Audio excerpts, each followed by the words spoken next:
Hello, my fellow chatterers and book lovers. Anyone else who's popped in because you're curious about what this is or you have got a bit lost. Welcome everyone. I'm Chatty. This is my channel, Chatty the Mad Chatter, and I'm going to be chatting away madly about the halfway point in the read-alongs that I'm doing this year. So both these read-alongs are middle grade books. One is the Mog-along. So I'm going to be talking about my reread of the first two books, which is Nevermoor and Wundersmith.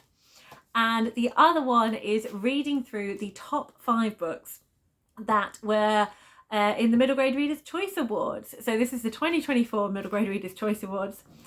We actually only have 4 because Amari was on there and most of us have read Amari, and it was the 3rd book. So those who haven't would have had 3 books to read.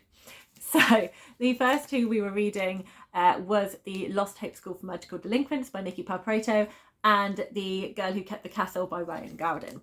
So I just wanted to kind of pop in and just chat about how I'm finding both read-alongs so far and how much enjoyment I'm having from chatting with everyone in the Discord Middle Grade Mad Chat about these. So first of all, I'm just going to do my little gimmick because it is one shot, there is no editing. So here comes the tiny teacup, everyone. Clink, clink, clink, clink, clink. So I'm going to talk about the Middle Grade Readers' Choice Awards first. So just straight off the cuff, loving the books that we are reading for this. You chose well. I'm very impressed. They are living up to the hype. As exciting as it was to think about reading them and hearing about them, inside the books, the actual stories are delivering. It's brilliant. And I think that goes for everyone, like all of us chatting in there, we are just loving them. So it's made me extra excited to think about, I wonder what we're going to be getting this year, because especially these two came in as hidden gems. So if you're not sure what the Middle Grade Readers' Choice Awards, in a nutshell, it is my reaction to Goodreads dropping the middle grade category. I wanted to get hyped up about middle grade book releases that were happening each year and talking about them. So most of it, I kind of get the numbers from from Goodreads and Storygraph. So they have to be read by a certain amount of people, or they have to have had hit, like, I think 4.25 was my cutoff in terms of rating. So hype and good hype is kind of what I was going for with these. But I did give everyone the opportunity to vote in some books. So people suggested books. So we had a round of which ones out of these do you think are the most interesting, as well as which ones on the main list are the most interesting. And both of these came from the hidden gems, and they made it through onto the long list and then the short list, which is very exciting. So in March, we read The Last Hope School for Magical Delinquents by Nikki Palprato. It's a fantasy, it has a school setting, and this was so much fun. I have not read anything by Nikki Palprato before. I know she's got a lot of YA fantasy that people have really enjoyed, so I'm very keen to pick up some of those because I did really enjoy her writing in here. But middle grade, absolutely bang on. It has everything I really enjoy about middle grade. We had a protagonist that your heart warms to, you're already feeling for her. There's a lot of kind of feeling unsure of where you are, not really trusting a lot of people because you've had bad experiences, but there's a wonderful found family. You've got a lot of really wonderful friendships and lots of side characters that are really interesting in their own right. You've got a magical school, you've got magic lessons, there's really fun magic systems going on in here. And sort of within that, there is kind of there's some strange things happening. There's kind of a mysterious history about certain things, and something not good is happening to the school. Now, this school, our protagonist, Vin, short for Lavinia, has been sent to because she's been expelled from all the other magic schools. And if she can't make it here, she would then have to not do magic anymore, and she would have to be in the regular world and go to school that way. And she wouldn't be allowed to do her magic because she can't be trusted with it. And it's just wonderful kind of looking at how misunderstood sometimes people can be and how we haven't looked at the whole picture, and maybe a different approach is what is needed for some children. And it's just so beautifully done, and I had such an amazing time with it, as did the rest of us. There is a sort of a side character in here that I think we all fall in love with. It's sort of in the animal companion role, and it's really adorable. Also really enjoying the character of Vin. I think we all really felt for her as well. So it's been so much fun chatting about this, theorizing and being shocked and enthralled in all the right places. We're all very excited about the second book, which will be coming out this year in I think it's the end of September for those in the US and the beginning of October for those in the UK. And we're all very excited, very, very, very excited. Although actually that might not be correct, because I think this is one of the ones that's really hard to get hold of in the UK. I think I ordered this from, I pre-ordered it from Books Please, because it's not showing up on the UK book sites. I don't even think it was, no, it was showing up on Blackwell's. I've gone off on a tangent, stop me. But yeah, look at Blackwell's. I think it's not on the regular kind of bookshops yet, but it is also on Books Please. So if you are wanting to get yourself a copy of the next one, as well as this one, you might want to do that. So it could be showing up, the second book could be showing up on the Middle Grade Readers' Choice Awards for 2025. We will see. Okay, and our April book was the one that won. So this is The Girl Who Kept the Castle. And this again is fantasy.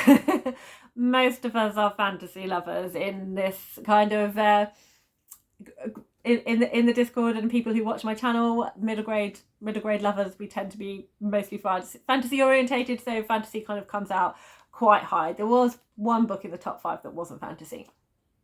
So again, this was another hidden gem. It was brought to our attention and it made it through the long list and the short list. So very, very exciting.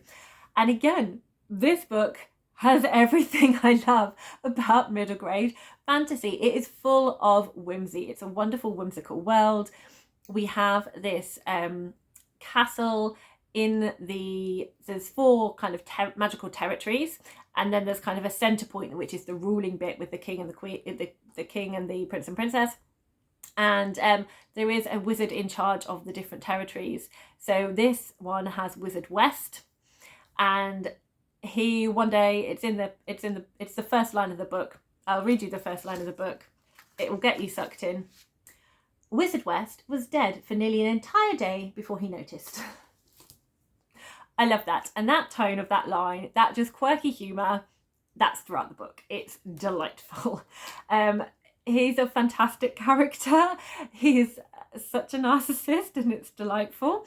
But our protagonist, Faye, again, wonderful. She's doing so much, and again, she's struggling with a few things. Like, she's taking on responsibilities beyond, I think, what is fair for her to be taking on.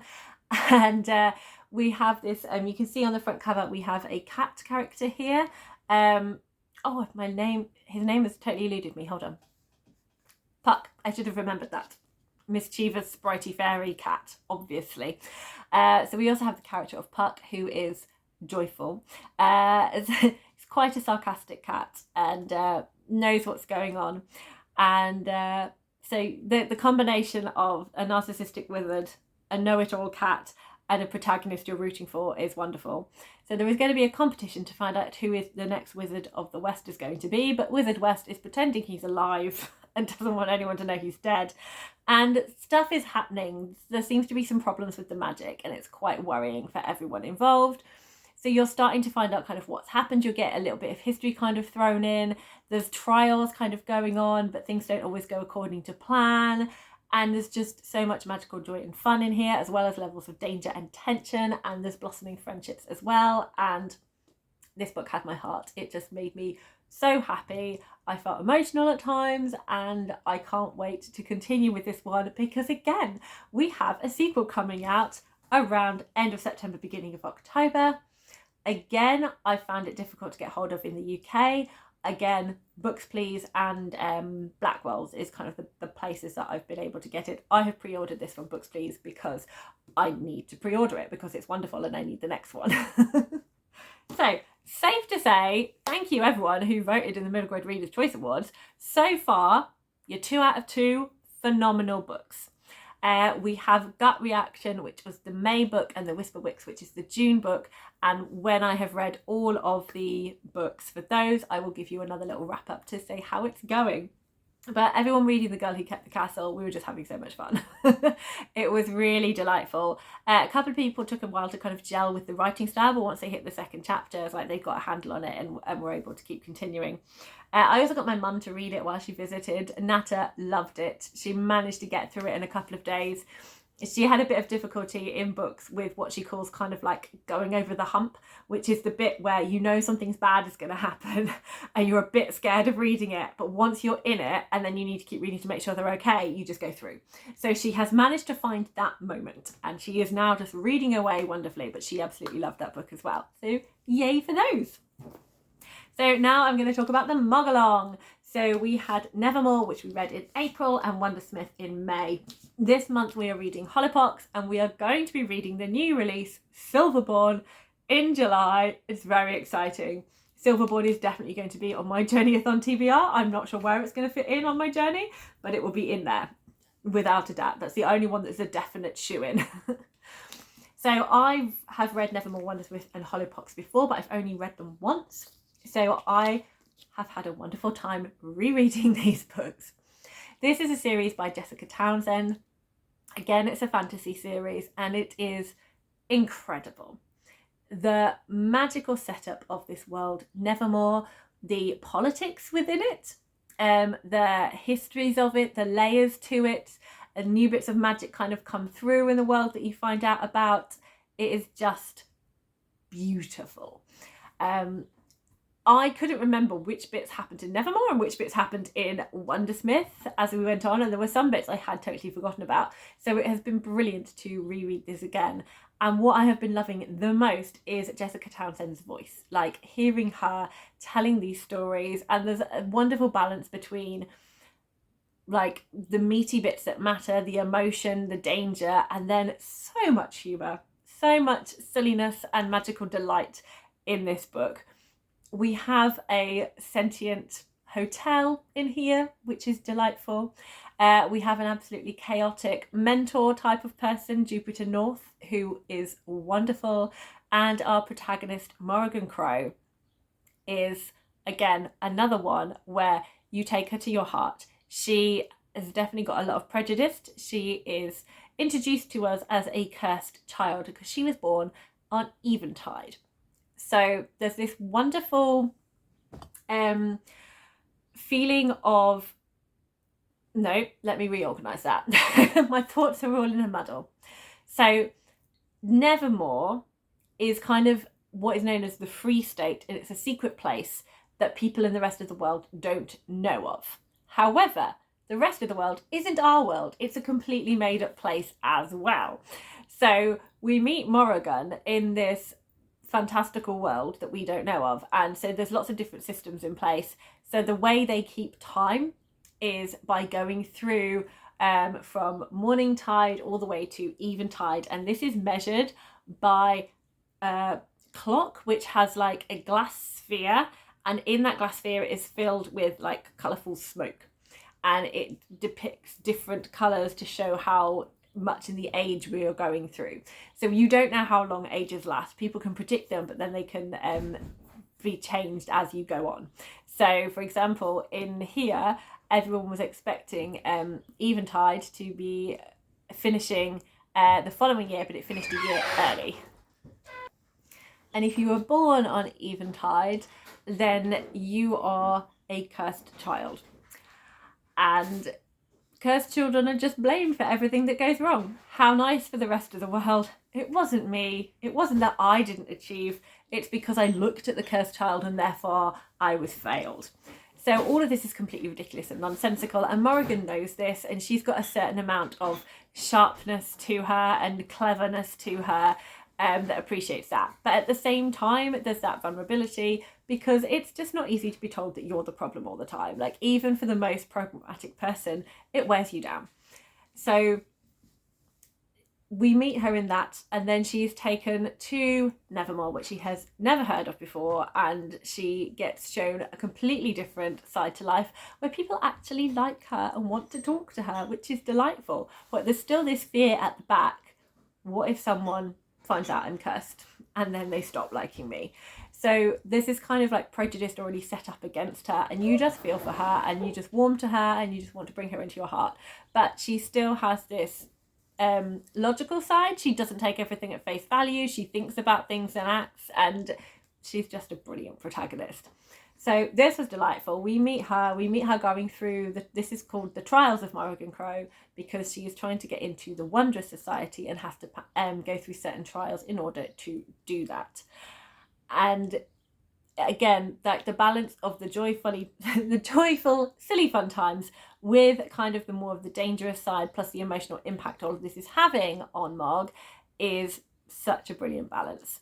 I also highly recommend watching Jessica Townsend's videos. I will link them in the description box. Jessica Townsend does a recap of Nevermoor. So if you're wanting to read Silverborn, if you want to join us for reading Silverborn in July, we have got chats going on in my Discord Middle Grade Mad Chat. Again, the link is in the description. If you just want to catch up and then read Silverborn, I highly recommend watching all of Jessica Townsend's videos. So she goes through kind of like 6 chapters at a time, recapping and also giving you little insights into how long she'd had that chapter ready, where just certain ideas came from, why she loves certain things, and it's just really fun. And she is exactly who you think would have written these books. She's just joyful. And then Wundersmith, which we read in May, The Calling of Morrigan Crow. This is where we continue to see how she is getting on where she is. So this is all about what the Wondrous Society is, and we get to see a little bit more about the prejudice against Morrigan. So this was really fun in that we got to see slightly more of the world.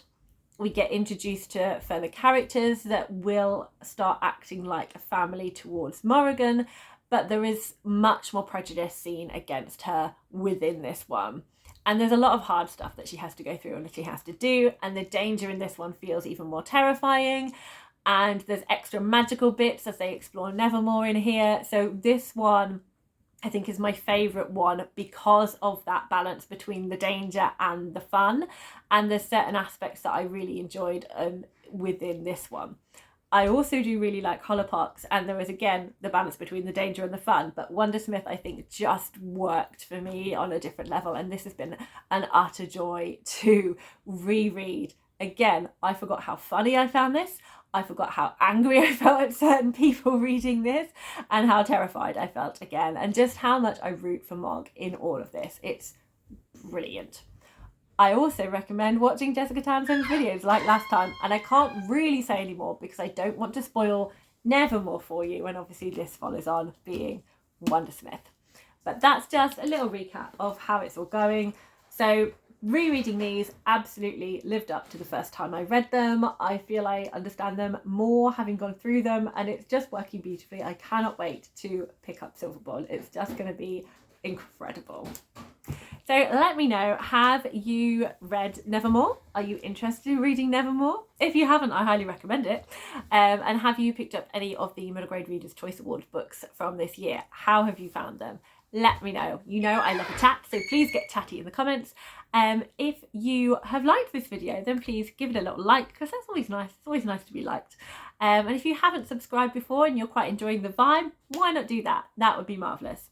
I also have a readathon coming up in July called JOURNEYATHON, which is all about the joy of middle grade books and maps. And as long as you read one middle grade book, you are taking part, and that would be wonderful. So I will link that video in the description box below so you can find it if you want to. And I will see you all again later. Happy reading, everyone.